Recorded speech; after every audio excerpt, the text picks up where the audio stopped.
우리가 오늘 읽은 본문의 말씀 중심으로 부득이하여 라는 제목으로 우리 말씀의 은혜를 함께 나누기 원합니다. 이제 구정 명절도 지났기 때문에 본격적으로 진짜 새해가 되었습니다. 새해 복 많이 받으시기를 바랍니다. 우리가 항상 새해가 되면 어떤 예상들을 합니다. 또 그 예상에 따라서 나름대로 계획들을 세웁니다. 근데 우리 인생에는 우리가 전혀 예상 못한 돌발 상황이라는 게 이제 터집니다. 이 돌발 상황이 찾아오면은 우리가 예상했던 모든 것이 이제 다 깨지게 되고 우리의 계획이 흔들리게 됩니다. 근데 아무리 상황이 변하고 문제가 생겨도 제일 중요한 것은 우리의 중심입니다. 우리의 중심이 흔들리지 않으면 모든 일을 대응할 수 있는 길은 열리게 되어 있습니다. 우리 속담에도 하늘이 무너져도 솟아날 구멍이 있다 그랬습니다. 범에게 물려가도 정신만 똑바로 차리면 산다 그랬습니다. 모든 일을 유연하게 대응해 나가면서 이겨낼 수 있는 길을 찾게 되는 것입니다. 여러분, 우리 하나님은요, 우리를 항상 이렇게 테스트를 하십니다. 우리에게 어떤 큰 변화를 주시거나 어떤 큰 성장을 주시기 전에 하나님 우리를 한번 달아보십니다. 하나님이 우리를 달아보시는 방법이 두 가지입니다. 하나는 복을 주시는 거예요. 우리에게 큰 복을 주시는 거예요. 복을 줘보면 그 사람의 실체가 드러납니다. 이제 거기 사람이 변하는 거죠. 거기서 거기 흔들리는 거예요. 또 하나는 뭐냐? 큰 고난을 한번 줘보는 거예요. 고난을 주면 또 사람이 흔들리고 변하는 거예요. 이런 큰 복이나 큰 고난을 통해서 우리가 뭘 알게 되느냐? 지금까지 내가 내 마음 중심에 뭘 붙잡고 살았는가? 이걸 우리가 확인하게 되는 것입니다. 이런 과정을 거치면서 내 영적인 상태를 우리가 깨닫게 되는 것입니다. 오늘 성경에 보면 안타깝게도 사울은 이 과정을 이겨내지를 못합니다. 그래서 하나님과 멀어지게 되어졌던 것입니다. 여러분, 우리가 이 세상을 살아가는 이유가 뭐냐? 우리 그리스도인들은 분명하게 대답을 합니다. 내가 살아가는 이유는 내 삶을 통해서 하나님의 영광을 드러내기 위함입니다. 우리는 다 그런 고백을 하고 그런 목적을 가지고 이 세상을 살아갑니다. 여러분, 우리가 하나님의 영광을 드러내는 삶을 살려면 우리 안에 두 가지 조건이 채워져야 됩니다. 첫 번째가 뭐냐? 바로 은혜입니다. 은혜가 채워져야 됩니다. 여러분, 이 은혜라고 하는 것은 우리가 만들어낼 수 있는 것이 아닙니다. 우리가 생산해낼 수 있는 게 아니라는 말입니다. 은혜라고 하는 건요, 하나님께서 공급해 주셔야만 채워지는 것입니다. 우리가 이 세상을 살면서 아무리 능력 있고 지 아무리 똑똑해도 내 힘으로 해결할 수 없는 것이 두 가지가 있거든요. 하나는 죄의 문제를 내가 해결 못합니다. 또 하나는 의의 문제를 내가 해결 못합니다. 여러분, 죄사함 받고 의로움 받고 이것은 예수님이 오셔서 하나님께서 우리가 해결 못하기 때문에 예수님을 보내주신 거예요. 예수님이 이 땅에 오셔서 십자가에서 보혈을 흘려주셔서 그 보혈의 공로로 우리에게 부어진 것이 죄사함이고 우리가 의로움을 경험하게 된 거예요. 여러분, 죄사함과 의로움의 결과가 뭡니까? 하나님의 자녀가 되는 권세를 얻게 된 것입니다. 은혜는 내가 만들어내는 게 아니에요. 복은 내가 만들어내는 게 아니에요. 은혜는, 복은 하나님께서 부어주시고 100% 하나님께 받아서 누리는 것이 은혜라는 것입니다. 또 하나가 채워져야 되는데 그게 뭐냐면 진리의 말씀입니다. 여러분, 이 진리라고 하는 것은 하나님의 은혜에 대한 변함없는 약속을 말하는 거예요. 이 약속이 하나님의 말씀이에요. 이 하나님의 약속이 어떤 상황에서도 내 마음의 기준이 돼야 되고 내 마음의 중심이 되게 해야 합니다. 그러려면, 말씀이 내 마음의 중심이 딱 되도록 만들려면 내 안에 뭐가 작동이 돼야 되느냐? 믿음이 작동이 돼야 되는 거예요. 그래서 믿음이 충만해져야 하는 거예요. 사실 여러분 따지고 보면 이 믿음이라고 하는 건요, 모든 종교가 강조하는 바입니다. 심지어는 이단들도 믿음을 강조합니다. 그런데 그 믿음하고 우리 믿음이 다른 이유가 뭐냐? 믿음에 충만해서 제일 중요한 것은 믿는 행위가 아닙니다. 믿음의 분량도 아닙니다. 믿음의 분량은 두 번째입니다. 제일 중요한 것, 믿음에 충만해서 제일 중요한 것이 뭐냐? 믿음의 대상을 분명히 하는 것입니다. 그래서 요한복음 14장 1절에 보면 너희는 마음에 근심하지 마라. 하나님을 믿으니 그랬습니다. 믿음의 대상이 하나님이라면 염려할 이유가 없고 근심할 이유가 없다. 하나님을 믿듯이 나를 믿어라. 그렇게 예수님께서 말씀하신 것입니다. 예수님의 말씀에 허언이 있겠습니까? 이 예수님의 말씀은 생명의 말씀, 능력의 말씀, 믿고 의지할 때 하나님의 영광을 보는 말씀인 줄로 믿습니다. 야고보서 2장 23절도 똑같은 말을 합니다. 아브라함이 누구를 믿었다고요? 하나님을 믿으니 이것을 하나님께서 그의 의로 여기셨다 그랬습니다. 제일 중요한 것은 믿는 행위가 아니에요. 믿음의 분량도 아닙니다. 그건 두 번째입니다. 제일 중요한 것은 하나님을 믿는 거예요.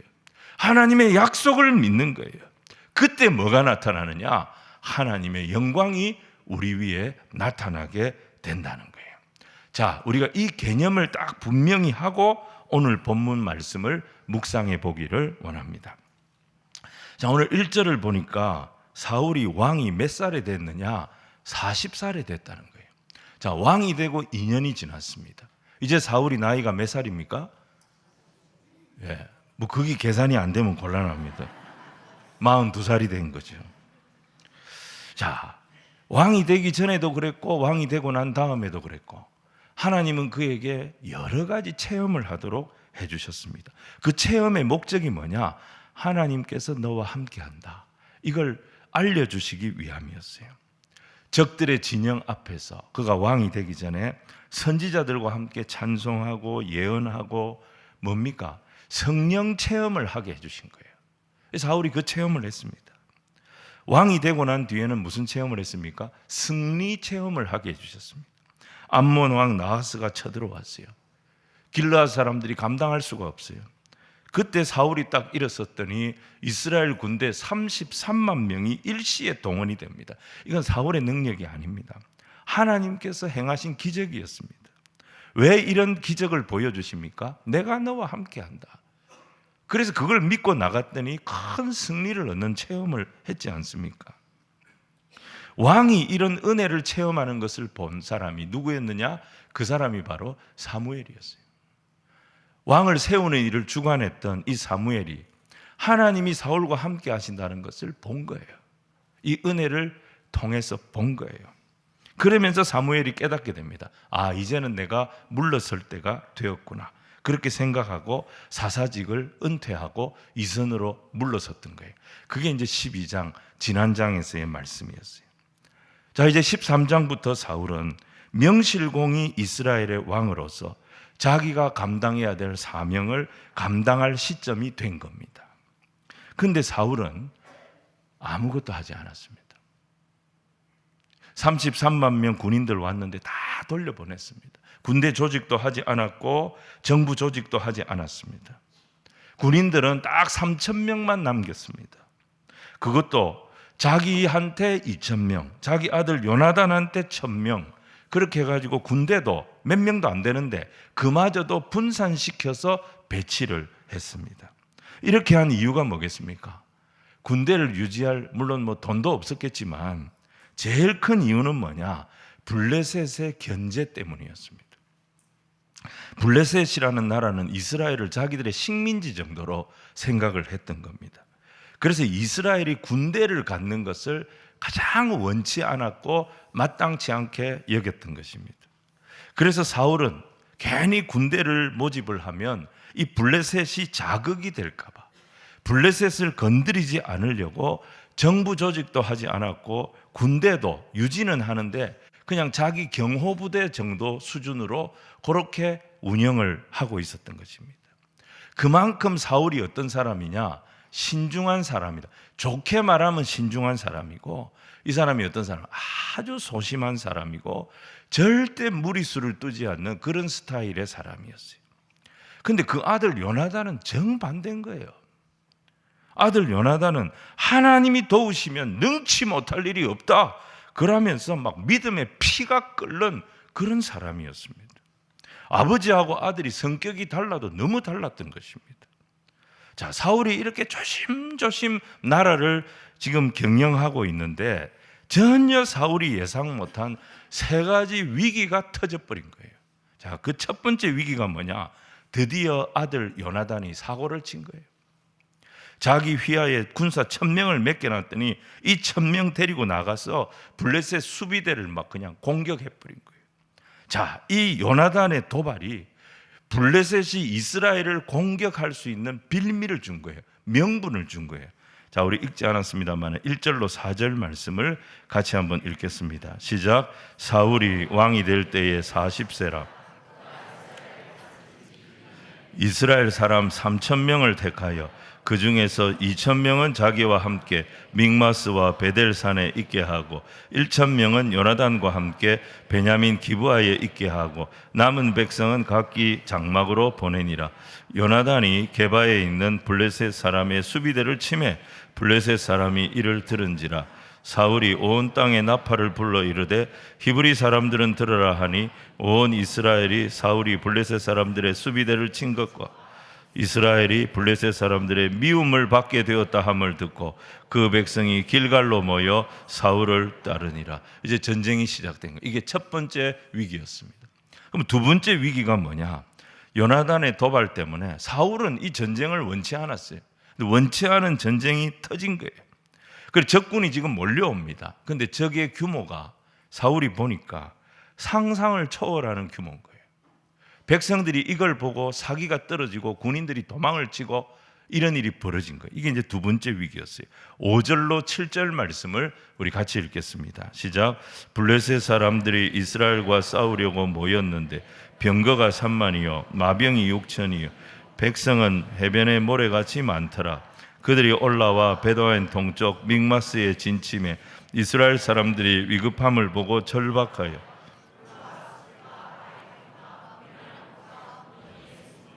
어떤 히브리 사람들은 요단을 건너 갓과 길르앗 땅으로 가되 사울은 아직 길갈에 있고 그를 따른 모든 백성은 떨더라. 백성들의 사기가 땅바닥에 떨어진 거예요. 뭘 보습니까? 적군이 병거가 3만이고 마병이 6천이고 이런 군대는 이스라엘에 없습니다. 보병이 바다의 모래처럼 많았대요. 숫자도 숫자지만 블레셋은 무기가 달랐습니다. 당시에 블레셋만 철기 문명을 갖고 있었습니다. 블레셋은 이 철기 문명을 독점을 했고요. 나중에 19절로 22절 보시면 쇠를 다루는 기술을, 철을 다루는 기술을 이스라엘에게 전혀 유출하지 않았습니다. 이스라엘이 이 기술을 갖게 되면 무기 체계가 좋아지니까 블레셋은 절대 이걸 공개하지 않았어요. 오픈하지 않았어요. 자, 이런 상황에서 전쟁이 딱 터지니까 무기가 자기들하고 차원이 달라요. 숫자가 자기들이 감당할 수 없는 수준이에요. 군사들은 도망치기 바빴지요. 일부는 강을 건너서 망명을 해버린 거예요. 모두가 두려워 떨고 있습니다. 이게 두 번째 위기였어요. 자, 세 번째 위기가 뭐냐? 그나마 사울은 남아있는 군대를 규합해가지고 전쟁을 하려고 했는데 전쟁을 하려면 먼저 번제와 화목제를 드려야 됩니다. 근데 번제를 주관할 사무엘이 약속한 시간이 다 됐는데도 안 오는 겁니다. 8절 9절 말씀을 우리 같이 읽겠습니다. 시작. 사울은 사무엘이 정한 기한대로 이레 동안을 기다렸어요.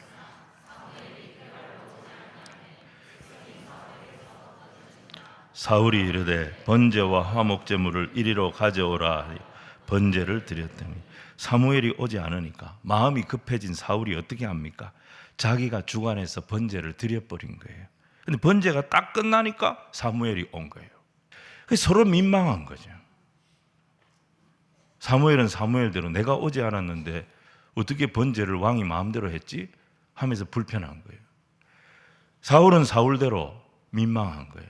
그래서 사울이 변명을 합니다. 세 가지 변명을 하는데, 첫 번째는 뭐냐? 지금 백성들이 막 흩어지고 있다. 더 못 기다린다. 두 번째, 당신이 문제였다. 당신이 정한 시간에 도착했으면 아무 문제가 없는데 당신이 정한 시간이 되도록 도착 안 했다. 그래서 내가 한 거다. 세 번째는 뭐냐? 지금 블레셋 군대가 코앞까지 왔다. 더 이상 지체 못한다.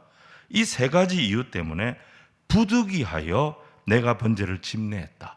이 말을 한 겁니다. 들어보면 이유가 되잖아요. 근데 사울의 문제는 번제를 누가 집례했느냐, 이것 갖고 따지면 안 됩니다. 사울의 문제가 뭐냐? 지금 위기가 왔어요. 그 위기 속에 또 돌발 상황이 벌어졌어요. 막 상황이 막 흘러가니까 사울이 어떻게 한 겁니까? 중심을 잃어버린 거예요. 중심을 잃어버린 거예요. 이게 문제였던 것입니다. 여러분, 사울은 이스라엘의 왕입니다. 온 이스라엘 백성들이 사울을 바라보고 있습니다. 이스라엘의 왕은 아무리 위기가 오고 아무리 어려움이 와도 말씀의 기준, 하나님을 믿는 믿음, 그 중심이 흔들리면 안 됩니다. 기준이 분명해야 되고 말씀을 믿는 믿음이 확실해야 됩니다. 그래야지 백성들이 안정감을 얻고 흔들리지 않는 것입니다. 그런데 왕이 이게 흔들린 거예요. 위기가 오니까, 상황이 막 급하게 돌아가니까 왕이 중심을 잃어버린 거예요. 이게 이스라엘의 진짜 위기가 된 겁니다. 여러분, 사실 위기라고 하는 것은 누구에게나 찾아옵니다. 그때 우리 신앙인들은 이런 위기 상황 속에서 무엇을 해야 하느냐, 어떻게 해야 하느냐, 우리 인생에 위기가 왔을 때, 그 위기 때문에 내가 계획한 것, 내가 예상한 게 다 흔들리고 있을 때, 그때 우리가 무엇을 해야 되느냐? 우리는 두 가지를 먼저 점검을 해야 됩니다. 첫 번째가 뭐냐? 인생이 내 생각대로 되지 않을 때 나의 정체성을 다시 점검하는 겁니다. 거기에 나의 정체성 이렇게 쓰시면 됩니다, 여러분. 나의 정체성을 다시 점검하는 거예요. 사울에게 위기가 왔을 때 사울이 자기 마음의 중심을 지금까지 어디에 두고 살았는지 그게 다 드러난 거예요. 그의 정체성, 그가 무엇을 기반으로 왕으로 통치를 하고 있는지, 그의 마음의 중심에 뭐가 있는지, 그가 무엇을 붙잡고 살아온 사람인지 이게 다 드러나는 거예요. 찾아보니까 그의 마음이 하나님의 말씀이 중심이 아니었던 거예요. 그의 마음을 움직이는 힘은 사람이었던 거예요. 위기 속에서 사울이 왜 흔들립니까? 사람 때문에 흔들리고 있었던 것입니다. 자기 곁을 지켜야 할 사람, 누굽니까? 군사들, 군인들이지 않습니까? 그 군인들이 자기를 떠나고 있는 거예요. 여기에 흔들린 거예요. 빨리 와야 할 사람이 누굽니까? 사무엘 아닙니까? 사무엘이 와야 예배를 드릴 텐데, 그래야 전쟁을 할 수 있는데 사무엘이 안 오는 거예요. 이게 사울이 흔들리게 된 거예요. 싸워야 할 대적이 누굽니까? 블레셋 아닙니까? 근데 블레셋은 너무 빨리 오고 있는 거예요. 이게 사울을 흔들었던 거예요. 그의 마음의 중심에 뭐가 있습니까? 온통 사람이었던 것입니다. 사람 때문에 불안했고, 사람 때문에 초조했고, 사람을 기다리는데 답이 없는 거예요. 결국 사람 때문에 방향을 잃고 성급한 판단을 해버린 거예요. 우리도 똑같습니다. 우리가 사람의 영향을 얼마나 많이 받는지 모릅니다. 사람 때문에 기뻐하고, 사람 때문에 괴로워하고, 사람 때문에 실망하고, 사람 때문에 상처받으면서도 또 사람을 기대하고, 사람을 의지하고, 사람에 연연해합니다. 이게 우리의 모습인 것입니다. 목회도 마찬가지입니다. 물론 목회는 사람이 있어야 목회를 할 수 있죠. 사람이 많으면 좋겠죠.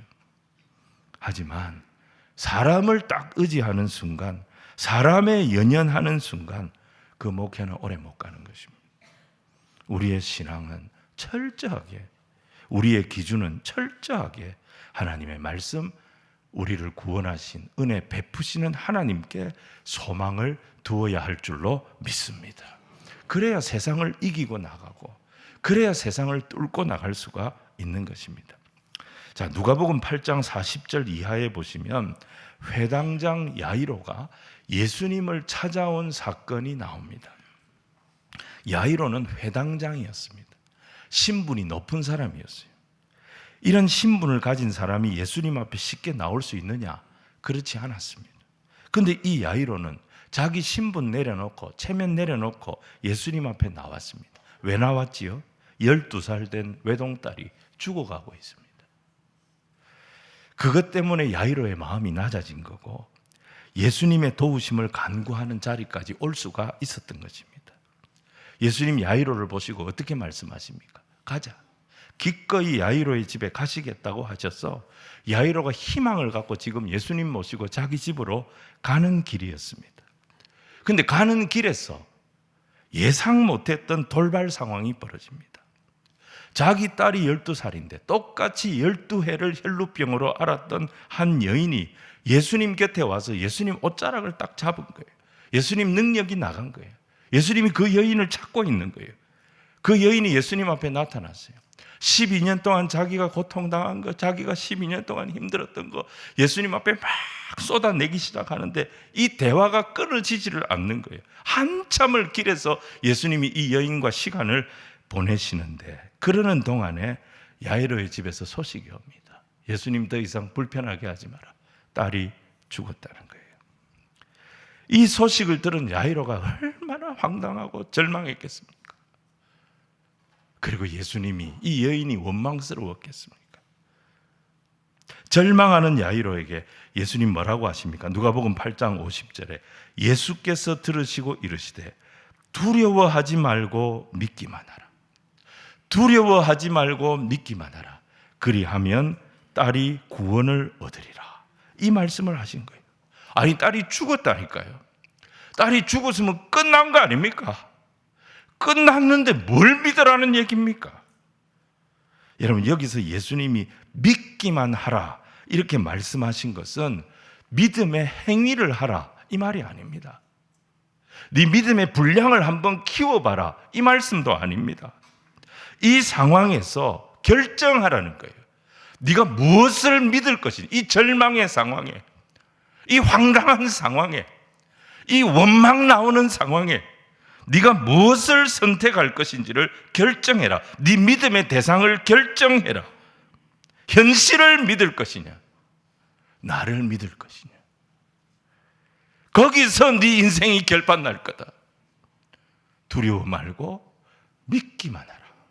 우리 예수님께서 이 말씀을 주셨던 것입니다. 여러분 보세요. 사울의 상황하고 야이로의 상황하고 다를 게 뭐가 있습니까? 둘 다 위기 상황입니다. 사울에게는 블레셋과 전쟁이 일어난 것이 위기 상황이고요.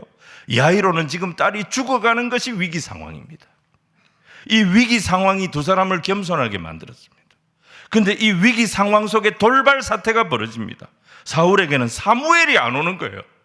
사무엘이 빨리 와서 번제를 드려야 되는데 사무엘이 안 오니까 번제를 못 드리고, 번제를 못 드리니까 전쟁 개시가 늦어지고 백성들은 막 이탈하고 있고, 돌발 상황 때문에 지금 사울이 애를 태우고 있습니다. 야이로는 어떻습니까? 지금 예수님 앞에 와서 예수님 모시고 가고 있습니다. 예수님만 가시면 길이 있지 않겠나 생각하고 예수님 모시고 가는데 길에서 돌발 상황이 벌어진 거예요. 혈루병 걸린 여인이 왜 여기서 튀어나옵니까? 이 여인이 예수님 옷자락을 왜 잡습니까? 그래서 지금 일이 지체되고 있습니다. 이 돌발 상황 때문에 야이로는 애를 태우고 있습니다. 둘 다 위기 중에 돌발 상황이 벌어진 거예요. 그때 예수님의 해결 방법이 뭡니까? 두려워하지 말고 믿기만 하라. 예상 못한 이 돌발 상황 속에서도 예수님은 여전히 나의 주인이시고 나는 지금까지 그분이 공급해 주시는 은혜로 살아왔고 지금도 내가 그 은혜로 살고 있고 앞으로도 세상은 변해도 변하지 않는 이 은혜로 나는 살아갈 것임을 믿습니다. 이 믿음으로 흔들리지 말거라. 우리 예수님께서 야이로에게 이 답을 주신 것입니다. 사랑하는 성도 여러분, 2025년도만 돌발 상황, 위기 상황이 우리에게 있는 것이 아닙니다. 수많은 위기 상황 속에 수많은 돌발 사태들이 있어 왔습니다. 앞으로도 있을 것입니다. 이 문제만 해결이 되면 문제가 없느냐?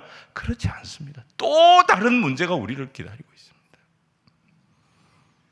여러분, 우리가 이 세상을 살면서 예상 못한 상황 속에 예상 못한 사태가 벌어졌을 때 우리가 붙잡아야 할 것은 사람들의 말이 아닙니다. 우리 눈에 보이는 현상이 아닙니다. 그때 이 말씀 기억하십시오. 두려워하지 말고 믿기만 하라. 그리하면 딸이 구원을 얻으리라. 여러분, 이 말씀 붙잡는 믿음이 저와 여러분의 정체성입니다. 답은 우리에게 있는 것이 아닙니다. 우리는 답을 만들지 못합니다. 예수님이 길이고 진리고 생명이라고 말씀하셨습니다. 예수님이 은혜를 주시는 분입니다. 예수님이 병을 고치시는 분입니다. 예수님이 나의 필요를 공급하시는 분입니다. 예수님이 나를 살리시는 분입니다. 예수님이 우리를 세우시는 분입니다. 이 믿음으로 충만하라. 예수님께서 야이로에게 이 권면을 하신 것입니다. 이 받아들였을 때 야이로의 딸이 살아났던 것입니다. 결국은 믿음이었습니다. 사울은 믿음을 활성화시키지 못했습니다. 상황이 벌어지니까, 막 현상이 눈앞에서 왔다 갔다 하니까 사울은 어떻게 움직입니까? 형편대로 움직이는, 형편대로. 계속 형편대로 움직이는 거예요. 사울에게서 뭐가 보이지 않습니까? 말씀이 보이지 않습니다. 사울에게서 뭐가 보이지 않습니까? 믿음이 보이지 않습니다. 위기가 오고 돌발 상황이 벌어지니까 사울은 그렇게 많은 은혜를 경험했고 그렇게 많은 체험을 했음에도 불구하고 그는 불신자가 되어 있습니다. 그러면서 하나님과 멀어진 거예요. 그래서 우리는 위기의 때가 오면 아무 생각이 안 납니다. 위기의 때가 오면 아무 생각이 안 나고 어떻게 해야 될지를 모르기 때문에 평소에 잘해야 되는 거예요. 평소에 성경 읽고, 리딩 지저스, 평소에 성경 읽고, 평소에 기도하고, 훈련은 평소에 하는 것입니다. 군대에서 하는 말이 뭡니까? 훈련에 땀 한 방울이 전쟁터에서 피 한 방울과 같다. 훈련 때 땀을 많이 흘려놓으면 전쟁에 피 안 흘린다. 그런데 평소에 게으르게 살다가 위기가 딱 오면 피 흘리게 된다. 이게 진리입니다. 사랑하는 여러분, 우리는 위기가 온 것을 두려워할 것이 아니라 이 위기 상황 속에서 뭘 해야 되느냐? 내 정체성을 다시 점검해야 됩니다. 내가 하나님의 자녀임을 다시 기억하시기를 바랍니다. 온갖 좋은 은사와 온전한 선물은 사람이 주는 것이 아닙니다. 내가 만들어내는 것도 아닙니다. 다 위로부터, 빛들의 아버지께로부터 내려온다라고 성경이 말씀하고 있지 않습니까? 하나님 자녀라는 이 믿음의 정체성을 분명히 하는 저와 여러분이 되기를 주님 이름으로 축원을 드립니다. 우리의 믿음이 구원의 큰 역사를 만드는 통로가 되어질 줄로 믿습니다. 두 번째는 뭐냐? 인생이 내 생각대로 되지 않을 때 내 신앙의 목표를 다시 정리해야 됩니다. 지난 시간에 이 신앙의 목표는 정상에 올라가는 것이 아니라 그랬습니다. 완주하는 것이 신앙의 목표라 그랬습니다. 내가 원하는 것을 얻기 위해서 신앙을 수단화하고 신앙을 도구화하면 우리는 완주 못합니다. 신앙의 길에서 낙심하게 되고 흔들리게 되고 낙오하게 되는 것입니다. 신앙의 목표가 완주다. 이게 무슨 말이냐? 여러분, 우리는 말이죠, 결국 다 죽게 돼 있습니다. 영원히 살 수 없어요. 다 죽게 돼 있어요, 육신은. 근데 우리가 죽더라도 어떻게 죽어야 되겠느냐는 것입니다. 우리의 마지막 모습이 어떤 모습이 돼야 되겠냐는 것입니다. 성도는 믿음으로 살다가 믿음으로 죽는 겁니다. 그래서 죽음이 온다, 위기가 온다고 해서 뭘 포기하면 안 되느냐? 믿음을 포기하면 안 되는 겁니다. 그래서 완주하는 믿음, 승리하는 믿음, 바로 이 말을 의미하는 것입니다. 어려움이 오면 올수록, 위기가 오면 올수록 우리가 어떤 반응을 해야 되느냐? 믿음의 반응을 해야 됩니다. 사울은 왕이 되기 전에 하나님께서 여러 가지 체험을 하게 하셨습니다. 그는 성령 체험도 했습니다. 하나님이 주시는 능력으로 기적적인 승리 체험도 했습니다. 그는 성령으로 시작한 거예요. 하나님의 은혜로 시작한 거예요. 자기 능력으로 왕이 된 게 아닙니다. 모든 것이 하나님의 은혜였고 모든 것이 성령의 도우심이었습니다. 성령으로 시작했으면 마지막도 성령으로 끝낼 각오를 해야 됩니다. 은혜로 시작했다면 내 인생 은혜로 마무리할 생각을 해야 합니다. 빌립보 1장 6절에 뭐라고 말씀하셨습니까? 너희 안에 착한 일을 시작하신 이가 그리스도 예수의 날까지 이루실 줄을 내가 확신하노라. 시작을 그리스도께서 하셨다면, 내 구원의 시작, 내 생명의 시작을 그리스도께서 하셨다면 그 마지막도 그리스도께서 하실 것이다. 이 확신이 저와 여러분의 확신이 되기를 주님 이름으로 축원을 드립니다. 그런데 사울은 이 확신이 없었던 거예요. 이스라엘 백성들이 광야에서 40년을 보냈습니다. 이 40년 동안 광야에서 한 훈련은 요약하면 3가지 훈련이었습니다. 첫 번째는 중심 잡는 훈련이었어요. 그들은 진을 칠 때마다 항상 한가운데 성막을 두었습니다. 그리고 그 성막을 중심으로 동서남북에 3지파씩 진을 치게 했습니다. 이걸 40년 동안 훈련했습니다. 이게 무슨 훈련입니까? 중심은 하나님이다. 중심은 성막이다. 중심은 언약궤다. 중심은 하나님의 말씀이다. 이거 분명히 해라. 광야에서 이스라엘 백성들이 한 훈련은 중심 잡는 훈련이었어요. 두 번째, 기다리는 훈련을 받습니다. 구름 기둥, 불 기둥이 움직일 때까지는 아무리 답답해도 이스라엘 백성들 가만히 있어야 됩니다. 못 갑니다. 구름 기둥, 불 기둥이 떠오르면 그 구름 기둥, 불 기둥을 따라 움직였던 것입니다. 하나님의 인도하심이 있을 때까지는 아무리 내 생각이 있고 내 계획이 있어도 기다려야 되는 것입니다. 이 훈련을 광야에서 하게 하신 것입니다. 마지막 3번째는 믿음 훈련이었습니다. 불뱀에 물렸어요.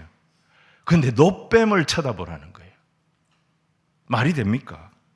그런데 쳐다본 사람들은 살았던 것입니다. 여러분, 이게 무슨 훈련입니까? 믿음 훈련입니다. 여러분, 그래서 이스라엘 백성들에게 믿음이라고 하는 것은 쳐다본다라고 하는 말과 동의어였던 것입니다. 쳐다보는 것이 믿음이고 믿음이 있는 사람은 쳐다보는 거예요. 이게 동의어였습니다. 요한복음 3장 14절 15절 모세가 광야에서 뱀을 든 것 같이 인자도 들려야 하리니 이는 그를 믿는 자마다 영생을 얻게 하려 하심이라. 여기서 믿는 자가 문맥을 보세요. 누구를 말합니까? 십자가에 높이 들린 예수님을, 광야에 노뱀이 높이 들렸던 것처럼 그 예수님을 노뱀을 쳐다보듯이 쳐다보는 자를 말하는 거예요. 그게 믿는 자예요. 그 사람이 뭘 얻는다는 거예요? 영생을 얻는다는 거예요. 세상이 쳐다봐서 나을 것 같으면 전부 다 낫겠네. 그러면서 안 쳐다본 사람들이 있었어요. 말이 안 되지만 믿음으로 쳐다봤던 사람들이 있었어요. 쳐다보았던 사람들은 살았습니다. 십자가의 예수님을 쳐다보면 영생을 얻는다. 이걸 가르치시려고 광야에서 불뱀에 물렸을 때 노뱀을 쳐다보는 훈련을 시키신 거예요. 광야 훈련은 3가지입니다. 첫 번째는 중심 잡는 훈련, 두 번째는 기다리는 훈련, 세 번째는 쳐다보는 훈련. 중심 잡는 훈련, 기다리는 훈련, 쳐다보는 훈련. 사울은 지 힘으로 왕이 됐습니까? 은혜로 왕이 됐어요. 그거 깨닫게 하시려고 성령 체험하게 하셨고 그거 깨닫게 하시려고 승리 체험하게 하셨어요. 그러면 사울은 왕이 된 뒤에 누구를 봐야 됩니까? 무엇을 쳐다봐야 합니까? 자기를 왕으로 세워주신 하나님의 은혜, 하나님의 능력, 그거 믿고 계속 말씀 붙잡고 믿음으로 나갔어야 했는데 그의 눈에 뭐가 들어왔어요? 흩어지는 백성들이 들어왔어요. 오지 않는 사무엘이 들어왔어요. 다가오고 있는 적군이 보였습니다. 이 현상이 그를 지배해 버렸어요. 이 현상이 그를 딱 지배하니까 사울이 견디지를 못합니다. 불안, 염려, 걱정, 이것이 사울을 견디지 못하게 만듭니다. 그때 그가 뭐라고 말합니까? 사무엘을 만나서 부득이하여. 여러분, 부득이하여라는 말은 왕이 하는 말이 아닙니다. 왕이 하면 안 되는 말입니다. 왕은 무슨 말을 하든지 명확해야 됩니다. 왕은 무슨 말을 하든지 확실해야 됩니다. 이게 맞지만 부득이하여 이렇게 됐네, 이건 왕이 하는 말이 아닙니다. 사울은 여기서 흔들릴 뿐인 거예요. 여기서 실패한 것입니다. 하나님 사울에게 위기를 주셨죠. 위기를 주시면서 하나님께서 사울에게 질문을 하신 것입니다. 그러니까 위기는 질문입니다. 너는 어떤 철학을 가지고 있니? 너는 어떤 원칙을 가지고 있니? 너는 어떤 자세로 이 나라를 다스리려고 하니? 위기를 통해서 하나님은 사울에게 질문을 하고 계신 것입니다. 사람들은 좀 기다려보다가 잘 안 되면 바로 세상적인 방법으로 가버립니다. 왜냐? 그게 익숙하거든요. 그게 훨씬 더 안전할 거라고 생각하거든요. 믿음으로 버티고 있는 사람을 보면 바보처럼 생각합니다. 하지만 위기는 하나님의 질문입니다. 하나님의 테스트였습니다. 7일을 기다렸는데 왜 사무엘이 오지 않았을까요? 하나님께서 사울을 테스트하신 것입니다. 잘 있던 자기 아들이 왜 허락도 없이 도발을 하고 사고를 친 걸까요? 하나님이 지금 사울에게 질문을 하고 있는 것입니다. 하나님은 아무리 세상이 자기 마음대로 안 돼도 끝까지 사울이 믿음 지키는 왕이 되기를 원하셨던 것입니다. 하나님 은혜로 시작했으니 그 은혜의 공급자 되신 주님 끝까지 기다리겠습니다. 주님 말씀 믿고 살다가 주님 말씀 안에 장렬히 죽는 길을 내가 택하겠습니다. 이런 왕이 되기를 원하셨던 거죠. 여러분, 이게 뭡니까? 완주하는 신앙입니다. 완주하는 신앙, 끝까지 가는 신앙입니다. 하나님은 사울이 인기 있는 왕이 되기를 원치 않으셨습니다. 말씀대로 바로 믿는 왕이 되기를 원하셨던 겁니다. 그랬더라면 사무엘이 13절 14절에 뭐라 그랬습니까? 왕의 나라가 영원했을 텐데 그러지 못했기 때문에 왕의 나라는 일회용으로 끝납니다. 이렇게 말했던 것이죠. 자, 오늘 말씀 정리하겠습니다. 한 해를 시작하면서 오늘 말씀을 통해 우리는 사울을 반면교사로 삼아야 할 것입니다. 사울은 위기 상황을 만났습니다. 그런데 그 위기 속에 또 돌발 상황이 터졌습니다. 우리 인생도 마찬가지예요. 2025년 우리 인생 내 계획대로 내 생각대로 잘 안 될 겁니다. 여러분, 그럴 때 우리가 뭘 점검해야 되느냐? 나는 누구인가? 나는 지금까지 뭘 붙잡고 살아온 사람인가? 내 정체성을 다시 점검할 필요가 있습니다. 나는 하나님 자녀입니다. 모든 좋은 것들을 친히 공급해 주시는 내 아버지 하나님이 계십니다. 어떤 돌발 상황 속에서도 내가 하나님의 자녀라는 이 정체성, 이건 명확히 하면 은혜의 공급자 되신 주님께서 그 주님의 능력을 우리가 다시 체험하도록 길이 열리고 은혜의 역사가 나타나도록 인도하여 주실 줄로 믿습니다. 또 하나는 내 인생 내 마음대로 되지 않을 때 내 신앙의 목표를 다시 정리를 해야 됩니다. 신앙은 어떤 목표를 이루기 위한 수단이 아닙니다. 도구가 아닙니다. 그렇게 생각하면 사울처럼 낙오하는 거예요. 신앙은 끝까지 가지고 가는 겁니다. 완주하는 겁니다. 은혜로 시작했어요.